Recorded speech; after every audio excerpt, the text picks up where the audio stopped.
I remember having the talk with my son. Not the sex talk, but the death talk. He was 4 years old, and little children again often ask big questions. He said, "Dad, what happens after we die?" And this is where my theological training, my BA in psychology, and my master's in social work came in handy, because I said, "I don't know."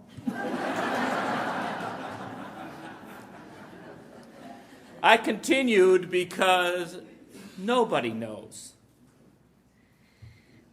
"Would you like to hear what some people believe?" He said, "Yes." I said, "Well, some people believe that nothing happens, that when you're dead, you're dead. Other people believe that when you die, you go to heaven and you live with God." Now, I was, at this time, able to expose him to existential bleakness, but I wasn't about ready to prepare him for expose him to hell. And I also said, some people believe that you come back to earth and live again. And other people believe that you become a spirit or a ghost, like Casper. Remember we seeing that movie? And he said, yeah. And so I asked, which makes the most sense to you? And he said, "I like the one where we live again." And I said, "Well, that one's called reincarnation." And in my best Mr. Rogers voice, I said, "Can you say reincarnation?" And he said reincarnation, and he goes, "I like that. We could come back as brothers. Which one do you believe, Dad?" And I said, "Well, I kind of believe the when you're dead, you're dead." "Oh, no, Dad. I want you to believe in reincarnation. Hold my hand." He can be a demanding child at times.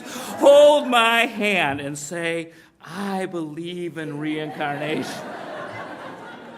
So I held his hand and I said, "I believe in reincarnation." And a few days later, I saw him arguing with a kid who was about 6 years old, and he's saying, "No, you're wrong. When we die, we come back to life." And that later I asked Ben what he was talking about, and the kid was trying to sell him on ideas of the rapture. His parents had trained him in, and Ben was having none of it. I had tried to be ecumenical and Unitarian Universalist in explaining all the options, and my son went straight to dogma. And I suppose I'm still in the same boat today. I try to be open-minded about the possibilities after death. I can't escape my own opinion that when we're dead, we're dead.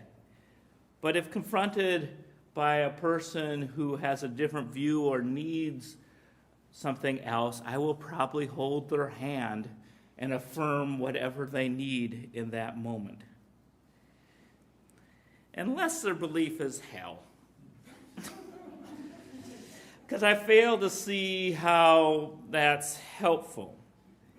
For if they believe they're going to hell, it's pretty distressful. And I want to try to reassure of God's love. And if they say, and I say things like, "Well, if you're worried about going to hell, that probably shows that you're one of the people that care enough that probably won't go to hell. And surely God would forgive." And if they believe that they're going to heaven and others are going to hell, I kind of get angry at them. I think you're kind of being a little self-righteous. And could I catch that in myself? Because where hell works for me is because you see people who get away with everything. And you just hope that somewhere there is justice in the universe. And so hell has that benefit psychologically, although I think it can also churn up some of my worst impulses of self-righteousness and vindictiveness. And Quillen Shin, a 19th century circuit-riding evangelical, preached in his sermon, Affirmations of Universalism, about that kind of paradox of what's it like to be enjoying heaven when you know other people are in hell. And he says, when we ask them how they expect to be happy in heaven, when their fellow men and possibly their own loved ones are suffering in torment and doomed to remain and suffer endless pain, they answer, "Oh, we will be so changed." And this is the saddest thing I ever heard. Think what it means. It means the ossification of the heart. It means that they are to undergo a process of hardening. They are to be robbed of the love and robbed of all feeling and sympathy and tenderness and pity. What a change. Hearts tender here with Christ's compassion, there will turn to stone. It means a world of eternal heartlessness. Almost no one living wants their loved ones in hell. But if we get to heaven and somehow some people that we liked are missing, we're supposed to be satisfied with that. I'm not the only person who has a problem with hell. A 2002 Newsweek poll showed that 76% of Americans believe in heaven and 60% believe in hell. So that means that there are actually up to 16% of Americans who are Universalists. All heaven, no hell. Now, if 16% of Forsyth County were Universalists and joined this fellowship, we'd have about 48,000 members. But since we're in the Bible nut belt, we'll cut that number in half, and that leaves us with only 24,000 potential members. I think we still might have to build or have a second service. And that's without counting the outlying counties. Our Universalist heritage does give us a language about facing death that could resonate with many people who are not here this morning. But ultimately, life after death is unobservable. And we can't know. We can observe the psychological effects, though, of different beliefs. I mean, the concept of hell, I've talked about, has that belief, a fear or self-righteousness, depending on which side of the coin you're on. And the concept of heaven does bring comfort. These words that I'm going to read are from Thomas Jefferson to John Adams after the death of Abigail Adams.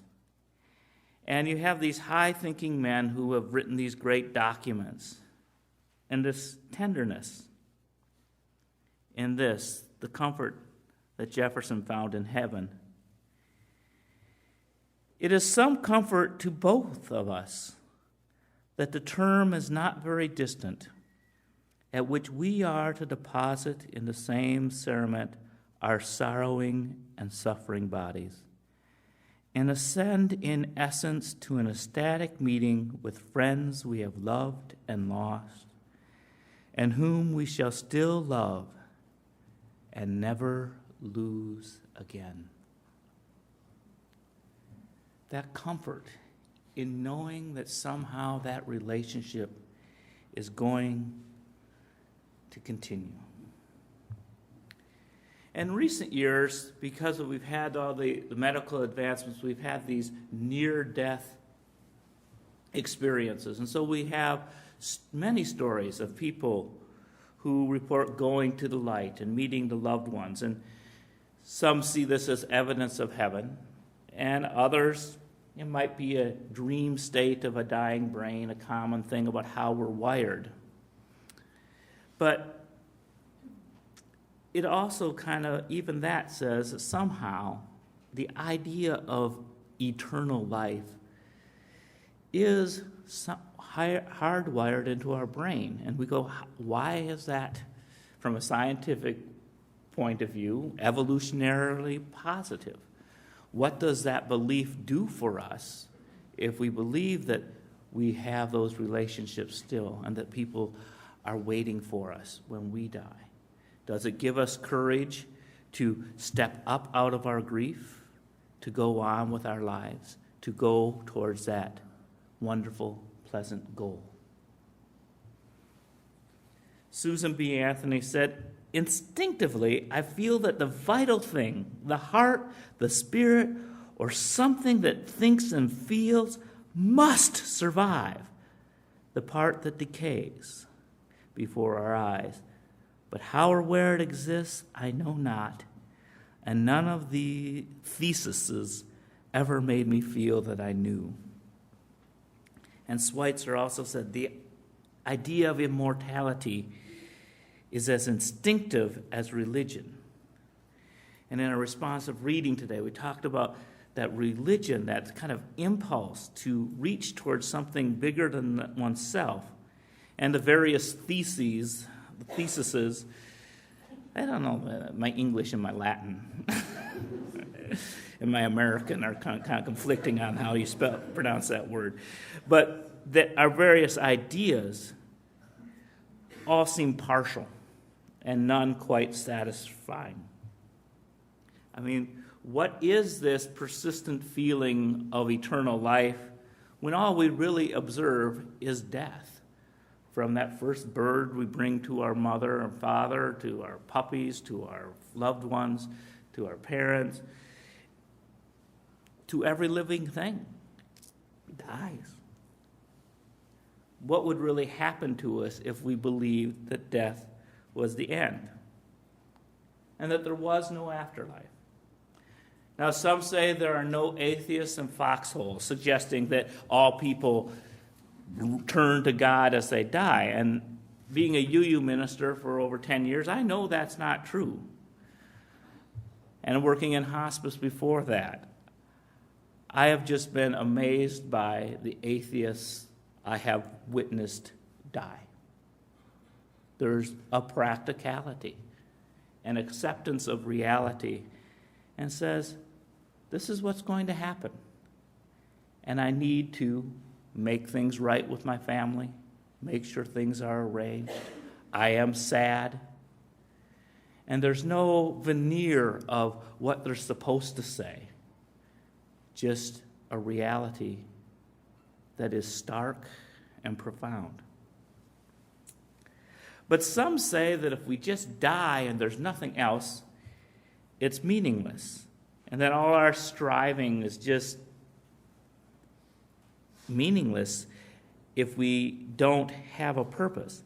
Norbert Chapek, who came up with our flower communion, was a person who believed this. He said, if death were the end of everything, then life would be the stupidest of all comedies and would lack all meaning and purpose. That if it just here for a moment and then gone, what's the point? A moral life is pointless because both the good and the bad die. Same fate. But there's also the perspective that the smallness of our lives is precisely what makes it precious, and that our lives should be about attaching ourselves to those greater purposes. Abner Nealon said, I once thought that belief in a future existence was absolutely necessary to present happiness, but I've discovered my mistake. Time 1,000 years hence is no more to me now than 1,000 years past. As no event could have harmed me when I existed not, so no event can possibly harm me when I am no more. And in the anthem today, that sense of death as rest, that all the things, that if there is nothing, that all the troubles, all the strife of this world just melts away into rest. Non-existence is a freedom from pain. It's impossible to suffer in hell if there is no hell. So both universalism and atheism save people from the fear of the afterlife, which is one of the fears of death. When not clouded by fear, we can focus on those who are living with us. those words that Jack read of Clarence Darrow.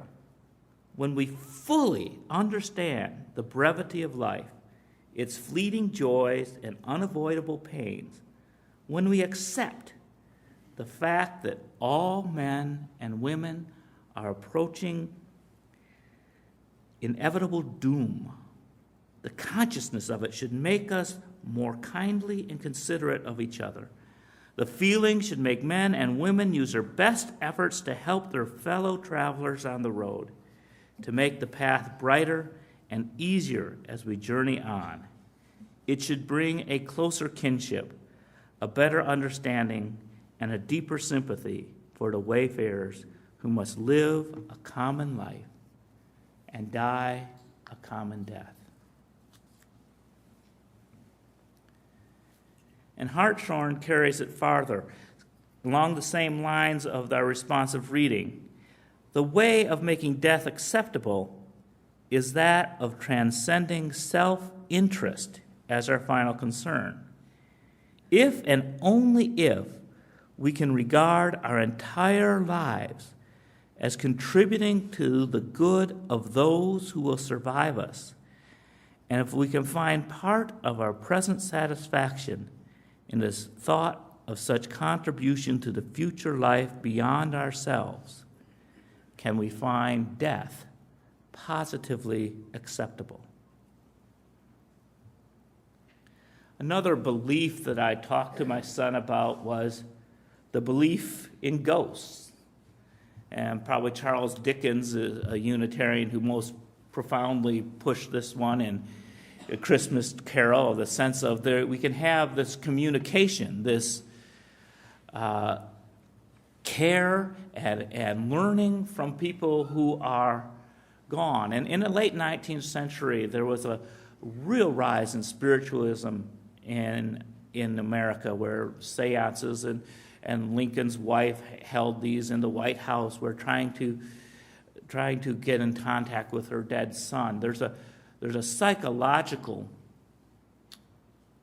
hope of wanting to believe that a loved one is not totally cut off from us, that you don't even have to wait until you die to meet them in heaven, that somehow communication and relationship is possible.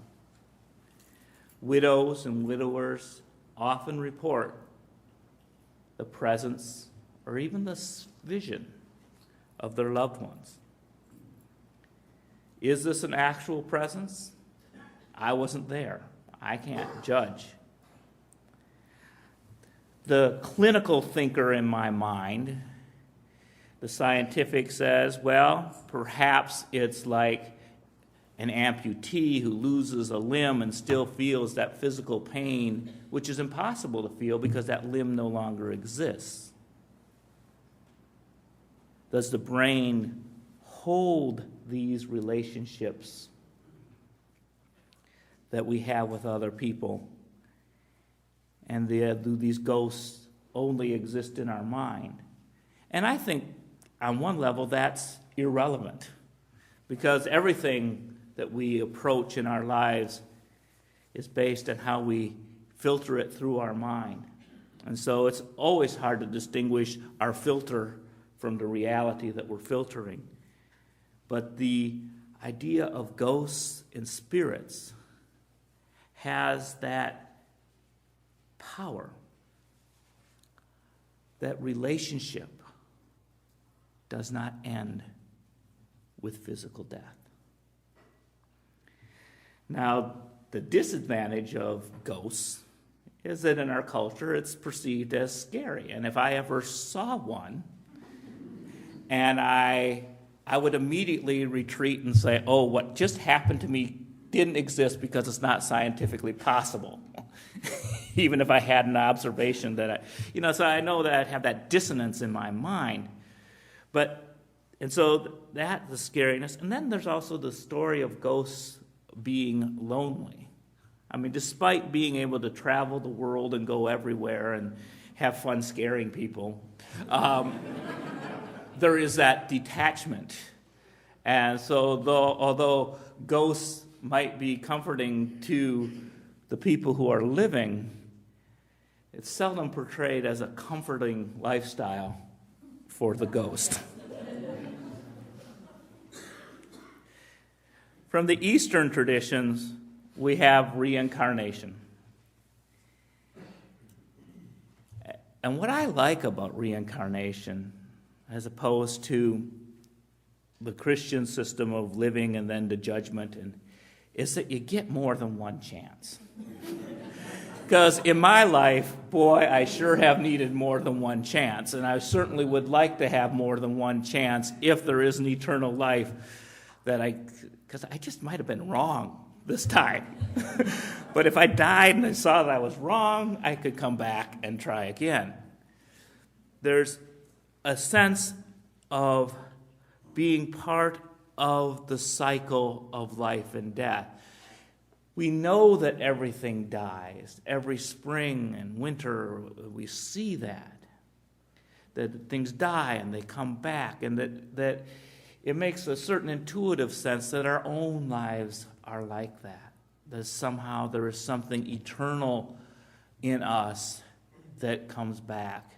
That the blade of grass that we see there this summer is not the same blade of grass that we saw there last summer. It's a different plant, but it's connected. It is part of this cycle of life that we're in. I get troubled with reincarnation when I start thinking of the math, trying to figure out how many people have died versus the current birth rates and that. And that's just probably my own neurosis. But the idea of being able to return and learn again and to live with the experiences that we had before and the karma or consequences of our past lives and how they might affect this one. It is an explanation of why bad things happen to good people. That pretty nice guy in this life, but I must have really been a jerk in my past life, because there are things that are coming up and biting me all the time. There's a way to understand and move that on, and it does escape one from feeling shame that, oh, it's not really exactly what I've consciously done. I'm part of a bigger picture, and things happen. But part of in the systems of Hinduism and Buddhism that believe in death and rebirth, there is that reassuring factor, but the wheel of death and rebirth is ultimately something to be escaped. I mean, it would be nice to get a second chance, but I think on the time of my 432nd chance, I say, am I ready to graduate yet? And so these religions have practices that are designed to help you to escape, ultimately, that treadmill of rebirth and rebirth. The way is unknown, yet our beliefs have consequences. And at this time, I want to invite you to share your belief and a way that it works and doesn't work. And I want us to listen to each other, not in the you way as to hear the flaws in the other person's experience and win debate points. But listen to understand. Listen to say, oh, that is that person's experience. My experience might be different, and you may want to rise and share your experience. How does your thoughts about after death help or worry you? I open the floor. Karen. Speak up. Speak up. I work for hospice. I'm a physician with hospice. So I spend spend time with dying people and witness people dying pretty much daily. And there are a couple of things I've observed. To start with, I've always believed in reincarnation. That's my personal belief. And a couple of things that I've observed after 3 years of working with dying people. Almost universally, as people are getting close to dying, like they're in their last week or two, they start seeing people who have gone on before them, their loved ones, or strangers sometimes, but usually it's someone they know. And it's not a scary experience. And the people who are able to verbalize will say, oh, there's my ex-husband, or my late husband is over there, my mother, whoever. In fact, I had a lady recently who said that both of her late husbands were on the other side.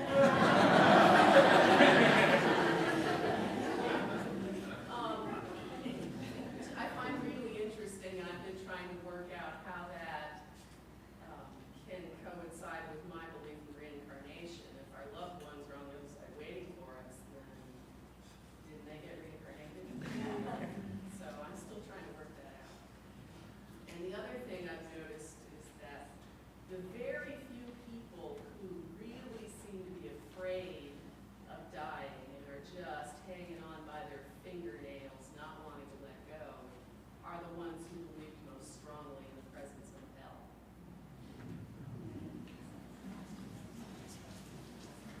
When I was a teenager, I had my older brother.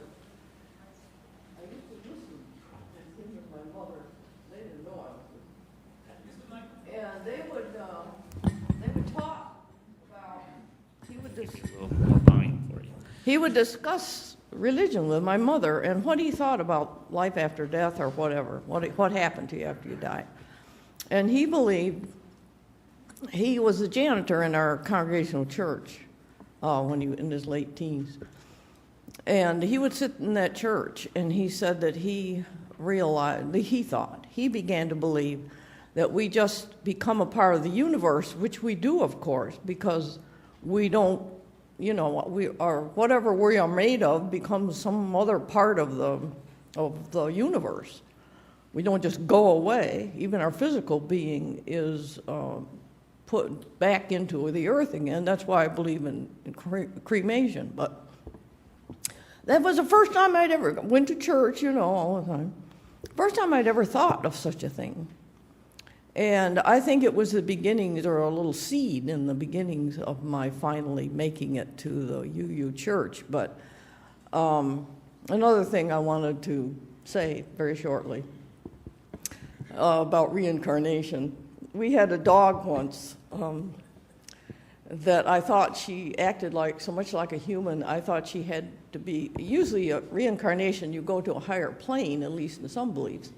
Well, I always thought that this dog had been a human once. Now, whether this person had really gone to a higher plane, I do not know, but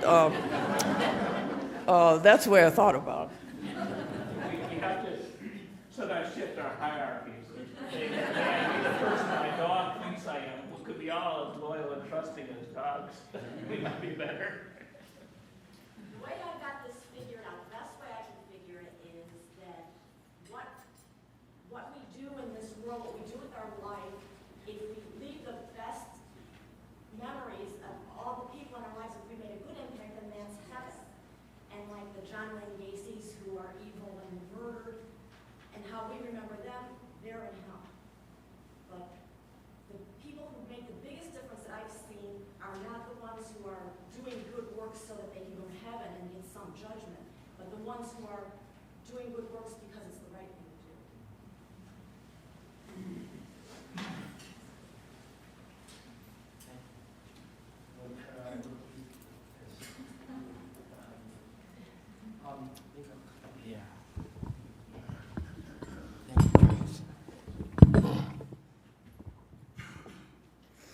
On September 19th, I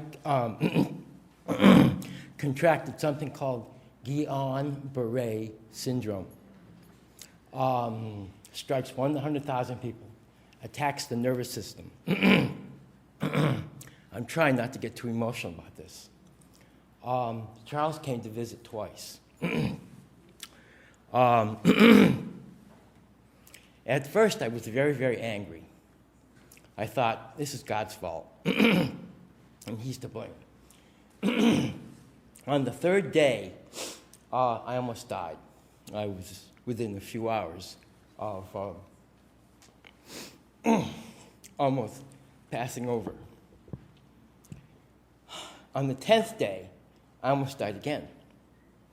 It was the complications that almost did me in. It wasn't the actual GBS. The first time, I became aware that I was in this tunnel, and it was white light, and it was wider than I couldn't see the sides, but I was just aware that I was on this path. And I felt like as if I was floating. I wasn't touching the ground. And I became aware of this sense of elation and euphoria that was nothing like anything I had ever experienced. I'd have to say it was better than eating Haagen-Dazs ice cream or listening to Bach or sex. It was just so profound. It wasn't. I had nothing to compare it to, and I was floating along. And I became aware of beings that were like in front of me. Maybe they were angels. I'm not sure, but I was aware that there were these entities that were close to me, and the end result, where I'm going with this story, is that going back to the beginning, I was very, very angry. And after I regained consciousness, which was like, what, the third or fourth week, I was ventilated. I had a trach. I asked myself, what do I do with this experience? And what came of it was when I was angry, I was angry at everybody, the nurses, the doctors, because it was all their fault. That it was God's fault too. And I was having this hard time with a nurse, and she knew that I was angry, and she knew that I wasn't cooperative. So she was like, Brooke, no difficulties. She just boom, boom, boom, boom. And I was really angry at her. And I asked myself, what do I do with this experience? And what I got out of it was that my anger was a projection, and that it wasn't serving me or wasn't serving anyone else. Now, I used to be very good at vilifying Bush. And the conclusion I came to, and I'm going to end because I won't take too long here, was that all the anger, all the what I would call negative emotions, they evaporated. They were gone. And it was like, all of a sudden, the relationship I had with the nurses and the doctors, it completely changed. And today, I can't get angry at Bush. Yeah, exactly. I want to, but I can't. I can't get upset with people I may disagree with, and so it's really changed my whole perspective on how I relate to others, and that's what was so profound by the experience. Thank you.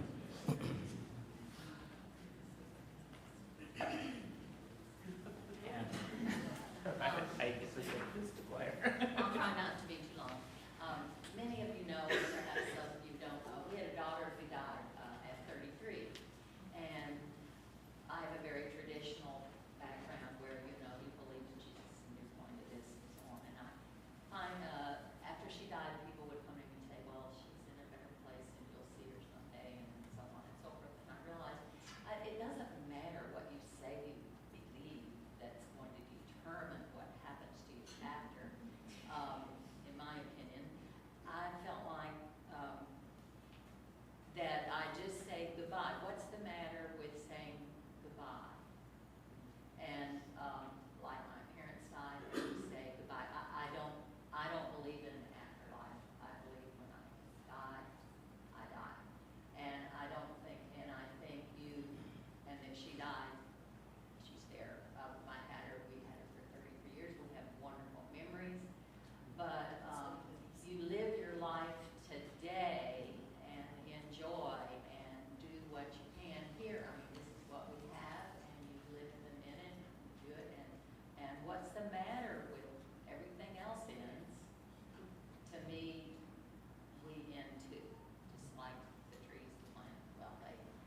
Well, I'm going to be conscious of everybody's time, and I hope that we continue these conversations long into our coffee hour and through the weeks and months and years following.